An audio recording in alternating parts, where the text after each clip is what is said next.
Okay, cupcakes, listen up. I desperately needed this game, as I was fresh out of Divinity Original Sin 2 and craving some more turn-based strategy goodness. Enter Gears Tactics. I'm 10 hours in, and these are my initial thoughts.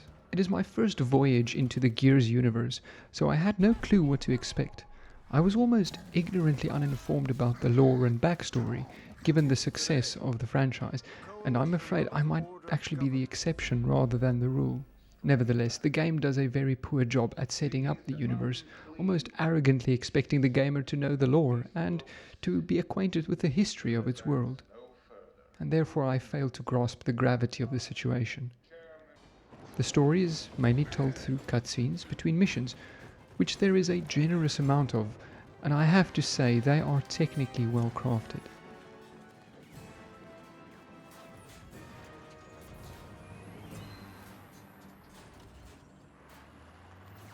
Chin up, Private. The protagonist is a person called Gabe Diaz, a man who seems to be the love child of Dwayne "The Rock" Johnson and James Charles. He is surprisingly sensitive to the feelings of others for such a badass. If you like a man that will listen to you after you had a rough day when your line manager is giving you grief about some TPS reports that are due this week, but also want a man that can decapitate mutant locust alien things in the apocalypse, Gabe is your guy. Holy shit. Your mission is to find some antagonist, leader slash scientist priest thingy of the mutant slash alien slash locust things and stop their evil plan. To be honest, I'm actually not sure what that plan is, although I'm pretty sure it's about him making more mutants or something. The supporting cast, well, there is a sassy leader of the local rebellion of militia, and she is a bundle of joy and off the charts with the sass. Listen, fascist. Your hammer strike took everything from us. She makes Carol Baskin look like an angel. Writers need to understand that persons in fiction can be strong leaders without being unhelpful, arrogant, and aggressive, and rather because they have the ability to motivate, inspire, and negotiate with others. So when it comes to gameplay, the majority of what you'll be doing is scrolling around the map trying to figure out the best place to put your troops, or at least that is what you should be doing, unless you're playing on the easiest difficulty. Getting the lay of the land and spending time each turn to plan your moves is key to these games. If you're not familiar with the turn-based strategy genre, don't fear, as the game will get you up to speed very quickly. The game explains the mechanics well, and there is no need to Alt-Tab in order to Google how something works. Games should be challenging, require meticulous strategy without having to be intentionally obstructive for the sake of being quote-unquote difficult. Many games try and be edgy by hiding the rules of the game and then calling it hardcore. I call that lazy game design. Gears Tactics is an example of a game that is fair on lower difficulty, with the ability to up the intensity if you so desire. Once you positioned your team, you can then engage the enemy. This is also where I got frustrated the most. Let's take two examples.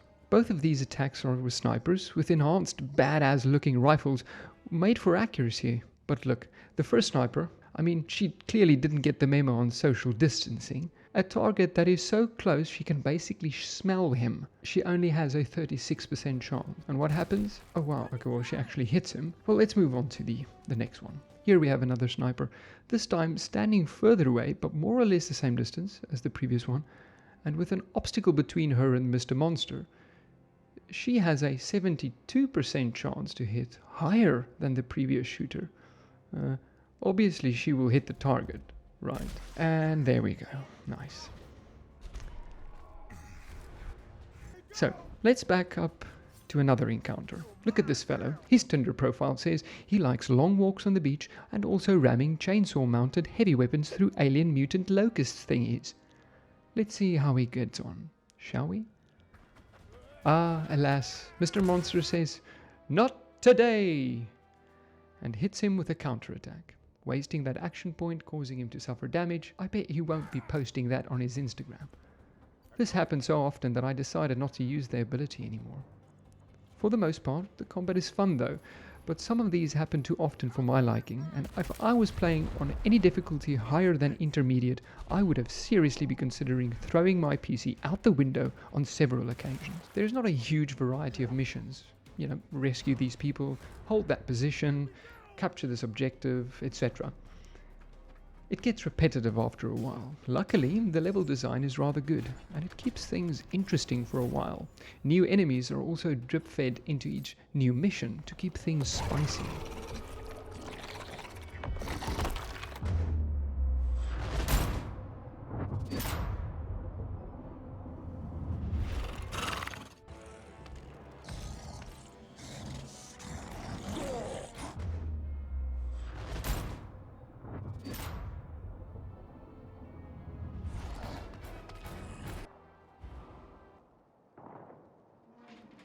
During missions, you collect crates, which then offer upgrades. You also get them for completing the mission bonus objectives, such as completing them in a certain set number of turns.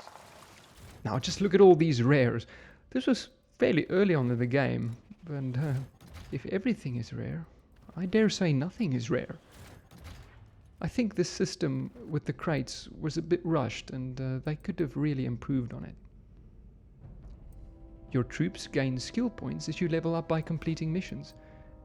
There are several classes, each with subclasses or specializations that you can access in the skill tree. You can choose to go hybrid or specialize.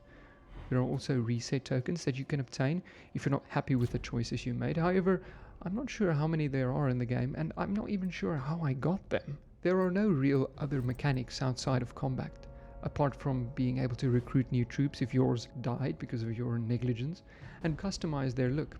For the most part, you finish a mission, upgrade with the loot, spend skill points, and then just jump back into the action. Listen, this game looks absolutely amazing, especially for a turn-based strategy game.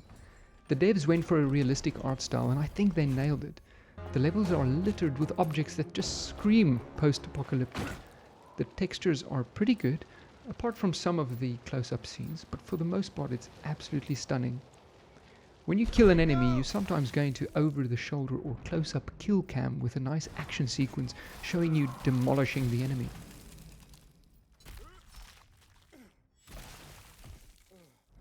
I sometimes struggle to discern between the different enemies and even my own troops, as the character models are so small and similar looking.